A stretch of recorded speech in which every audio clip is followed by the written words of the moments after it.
एक चीज़ जो हम अपनी सोसाइटी में बहुत ज़्यादा देखते हैं वो है बहू और सास का तनाज़ा। और वो ऐसा तनाज़ा जिसका कोई सलूशन नज़र नहीं आता। और एक घर की जो बुनियाद है वो उसकी औरत से होती है। और ये मेन औरतें हैं या मेन पिलर्स आप समझ लें, एक घर की बहू और एक उस घर की माँ। उन दोनों के अपने तनाज़ात बहुत रहें तो घर फ्लरिश नहीं कर सकता।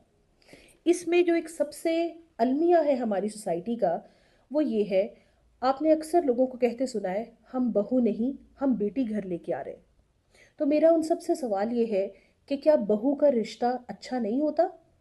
क्या बहू इट्सेल्फ एक जो रिश्ता है उसकी कोई सिग्निफिकेंस नहीं है? वो कोई इंपॉर्टेंस नहीं रखता? ज़रूरी है कि बहू बेटी ही हो तो वो अच्छी होगी?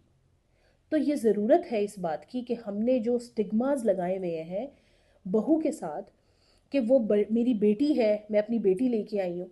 क्या आप अपनी बहू के साथ उस तरह से रवैया नहीं रख सकते जो आप समझते हैं कि आपकी बेटी के साथ अगले घर वाले रखना चाहें? तो आपको खुद भी इन चीज़ों का मुआयना करना पड़ेगा।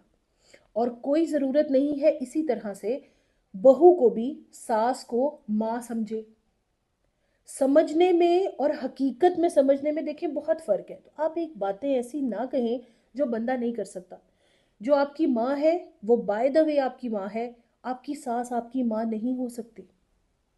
मुझे पता है बहुत से लोग इस बात से इख्तिलाफ भी करेंगे। आप बिल्कुल कर सकते हैं, आपका पूरा हक है, आपकी अपनी राय है, आप दे सकते हैं। लेकिन आप ऊपर से सुपरफिशियल लेवल पे जितना मर्जी कहलवा लें कि मेरी माँ है, मेरी सास जो है वो मेरी माँ है, लेकिन आपकी एक ही माँ है जो आपकी बायोलॉजिकल मदर। आप अगर सास को ये समझे कि ये मेरे शौहर की माँ है, उसकी वजह से मुझे ये आदमी मिला है अपनी लाइफ में, और जितनी पॉजिटिविटी आपके हस्बैंड की आपके रिलेशनशिप में आई है उसका सारा क्रेडिट उसकी माँ को जाता है।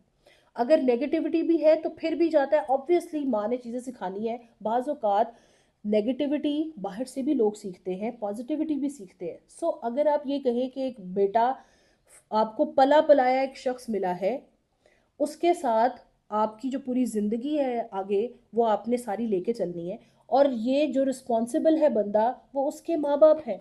आप सिर्फ ये समझ के अगर रिस्पेक्ट देने लग जाएंगे तो यकीन करें कि ये रिश्ता इट्सेल्फ बहुत प्यारा हो जाएगा। आपको ज़रूरत नहीं है इस रिश्ते को और टैग्स लगाने की। इसकी एग्जाम्पल मैं इस तरह डिस्कस करती हूँ।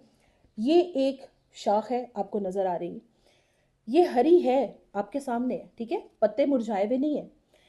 ये ऐसा ही रिलेशनशिप है सास बहू का।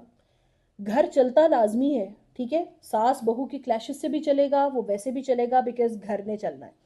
लेकिन अगर आप अपने रिलेशनशिप में पॉजिटिविटी रखेंगे, एक बात आप अगले की सुन रहे हैं, रिस्पेक्ट दे रहे हैं, रिस्पेक्ट ले रहे हैं, तो यकीन करिए ये जो खाली खाली पौधा है ना, ग्रीन, उसके ऊपर आप फ्लावरिंग का काम कर रहे हैं। अगर आप अपने रिलेशनशिप में रिस्पेक्ट रखें और सास को उसी तरह रिस्पेक्ट दें जैसे आप अपने बुजुर्गों को देते हैं, आप अपने बड़ों को देते हैं, और ऐसे ही सास के लिए भी मेरा यही है कि आप अपनी बहुओं को इस तरह से रिस्पेक्ट दें जैसे आप अपने बेटे की लाइफ के अंदर एक इम्पॉर्टेंट बंदे को इम्पोर्टेंस दे रहे हैं। देखें कि रिश्ता तो वो है, घर वो है जो चलना ही चलना है, लेकिन क्या बुरा हो कि वो घर बड़े एहसन तरीके से चल जाए, खुशगवार तरीके से चल जाए, और उसमें कुछ बातें आपको झुकना पड़ता है, कुछ बातें सास को बर्दाश्त करनी पड़ती है। ये हरगिज़ ऐसा वन वे प्रोसेस नहीं हो सकता। अगर कुछ लोग ये समझते हैं कि हमारा कोई कसूर नहीं है तो अगला ये भी सोच रहा होगा कि मेरा भी कोई कसूर नहीं। और जो झुकता है फल उसी को लगता है, ये आप मेरे से बेहतर जानते हैं।